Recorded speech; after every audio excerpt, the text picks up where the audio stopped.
Back to Randomized Podcast.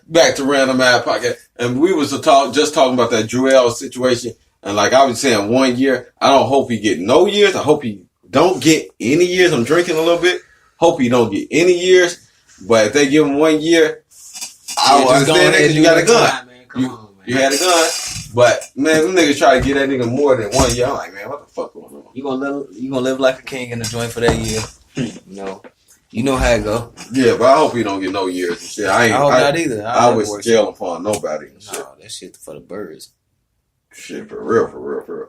Alright, we getting back to an old subject that we were talking about like last week and shit. Meek Mill album. Yeah. One of the greatest albums of the year. If not the best. It arguably is. So it's rumored to be selling 200K. So we can't really look up it because the numbers ain't came out yet, and we ain't really looking up no numbers. They should be out now. Yeah, it should been out be. for over a week.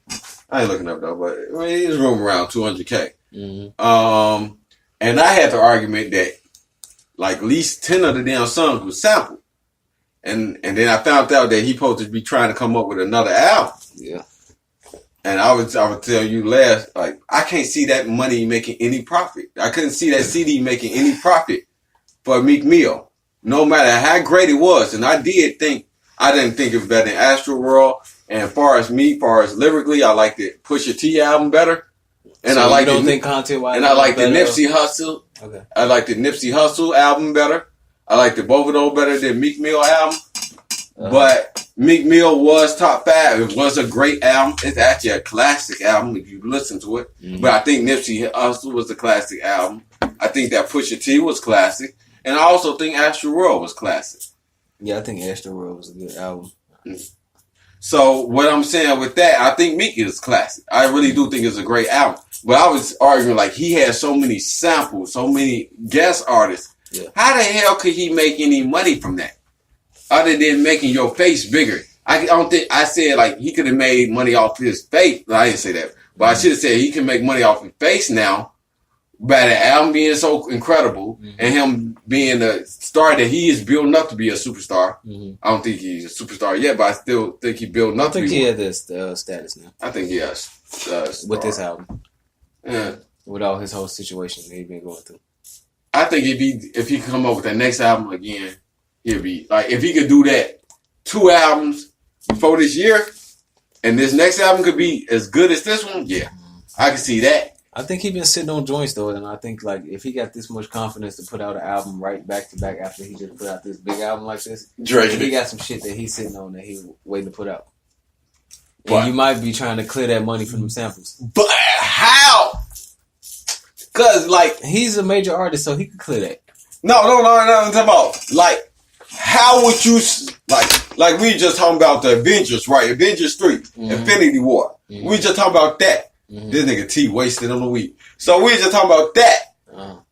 I don't know how Avengers 4 would top a classic. Like Dark Knight was cold. Bane, what was it? Dark Knight Rises was cold as hell, wasn't it? But it could not top Dark Knight. But if you got some shit sitting in the stash that's better than your other shit, like, okay, I could put this out. And bro, you just said that. Wait until they get rid of some shit that I really got. You just said that was Cole's album. He got the... And we just... Meek has a consistency to where he put out good music. No, I do agree with that. But that was classic. That wasn't just no good music. That was real good classic. But it was classic, and he had the best feature ever. Yeah. Like, his production was top notch. Fucking the producers on the engineers top notch. Fucking, but it was like you said, it comes down to how much money he gonna have to pay out for the samples.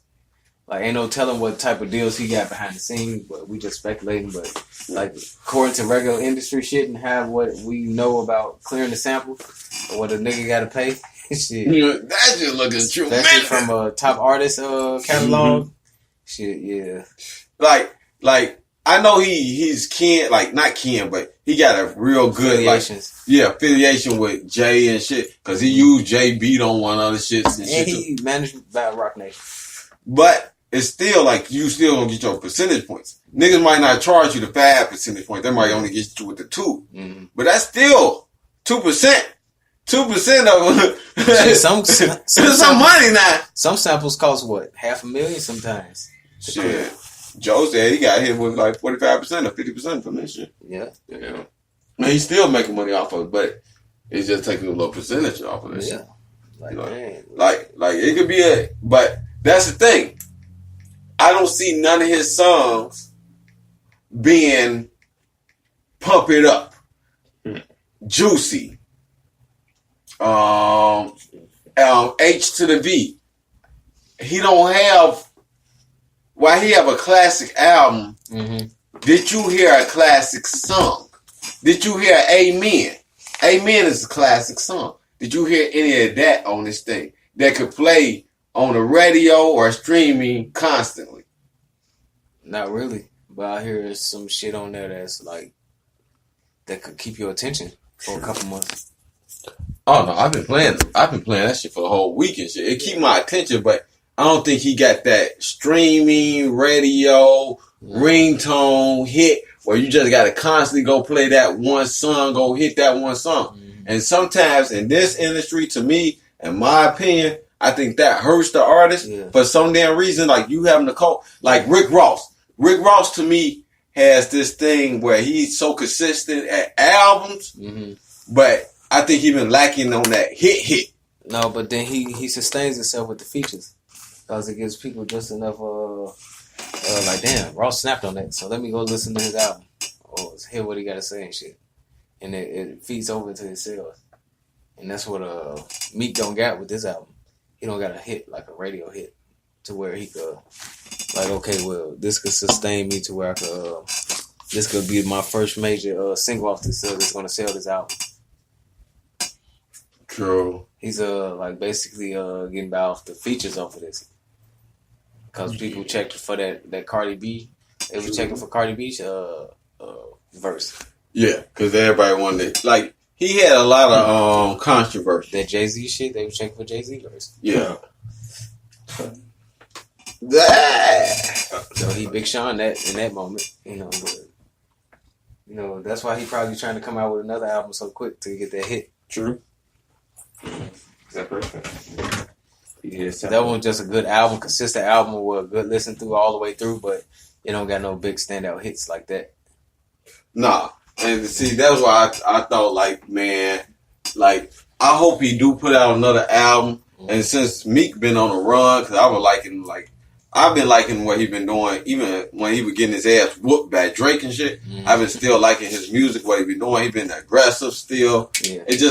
It came to a point that he was trying to me to be everything that everybody told him not to be and shit. Like, man, you too aggressive. You be sounding like you yelling. Like, man, that's what we like from you, G. Like, man, my G, hey, like I was saying on one of the other podcasts, there's some people that's lyrical, they're going to hit you with the lyrical funk, and you going to want to feel that lyrical funk. And there's some people, niggas that hit you with that lyrical funk that I can't feel. And there's some people that are going to hit you with the flow shit, and ain't going to be saying too much of shit, but you going to get so caught up and intertwined in a damn bag of them flowing that shit. You don't forget about that shit. You don't like, man, damn, this some Migos, this some Rachel Moore shit. I ain't heard, it's not now one quotable in that shit. You ain't now one quotable. But that's how you... bad bitch, he let bad bitch spit in his mouth.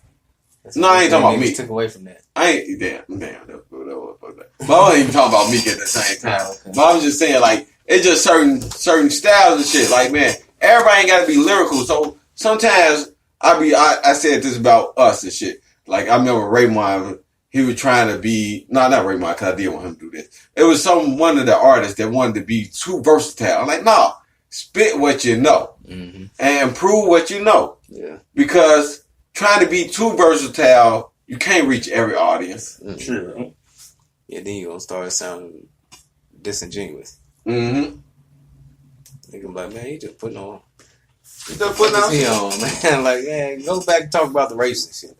Yeah, like when I heard James talking about some real shit, some shit that he went through, I like that way better than James on the brag and shit. Yeah. Same like with Raymond and shit. I like Raymond being African roots nigga and shit. I don't really want to see Raymond flossing and shit. Like, man, you ain't no flossing nigga. You ain't got no jewelry nigga. Yeah. You ain't that type of nigga and shit. Yeah. It'd be, like you say, it'd be disingenuous. And when you could hear that, Especially when you know the people that be fucked up, man. Like, man, damn, that ain't even you, bro. Yeah. It ain't even you. I'd rather improve on what you good at. I always felt that way in basketball, too. That's true. Mm-hmm. Damn. That was a long-ass topic, but it wasn't a long-ass topic. Shit. That was crazy. Take a shot. Take a shot. Take a shot. It was this girl, Young Mammy, from the City Girls. I thought you were talking about Young M.A. for a minute. No, I mean, talking about these bitches. They look ugly, but they got I body. still don't know who these bitches is. Okay. As y'all know, James gonna say that every time I mention some of this shit about these young ass hoes and shit. I don't know who they are. I really don't. Hey, but he married, so we understand that. I don't think it got nothing to do with that. I'm just saying I don't even know who these bitches is. I ain't never even seen them before. I wouldn't even know them if I seen them. Gee, you won't. Hey, I wouldn't either. But I just read this shit in the headlines and I thought I could make a subject about it. Okay, well, go ahead. Shit, she said, Young Mammy believes by implication that a woman deserves more than just a Red Lobster meal and a good conversation in exchange for her body. Now, I'm going to let y'all know this podcast right here, this little segment right here, it's going to go another little segment because I got a lot to say. Fuck you, bitches. I mean, that's for the bitches. I'm drinking a little bit. A lot of females is humble to go to Red Lobster now. No. They love that goddamn ultimate feast. No. I want some corn. Oh, shit. Gotta let off the jokes. TV is scared to let off the jokes. Hey, we don't care if they you take a female to Red Lobster, she might give you the whole thing. Whole thing of the thing. But we not talking about money. You take a bitch to the Red Lobster, get her some biscuits. Check cheese up there. Hey, them bitches be loving the biscuits. Cheese on top of it. Ooh. Yeah. She doing something good. Nigga said, ooh. He like me. He took me to Red Lobster. To be in the Red Lobster. You ain't gonna give me the biscuits. Give him some tonight. Man, don't underestimate Red Lobster, bitch. And he gonna go. Just cause y'all bougie ass bitches just she gonna take her to the house. She was like, "What's doing this for?" Cause you gave me some biscuits. You bought me the crab. You didn't even have to. You did it. So I'm giving you everything. Yeah, man. Red Lobster is a fucking a goddamn roof Chris to a bitch from the hood. This nigga took me all the way off the subject and shit. I can't even change it to a broader thing. I'm just talking about these old ugly ass hoes that done forgot where they came from. Hey, that's what I'm getting at. Go ahead. Just no, that was funny as hell. I could have interrupted that shit, goddamn. That was just so funny. You and T were going on. I'm cool with that one. But damn. We finna stop this podcast and we gonna hit you with this subject in the next podcast. This gonna be a part 1 and a part 2. So when you listen to this, make sure you listen to part 2 so you can hit an end into this shit and we out of here.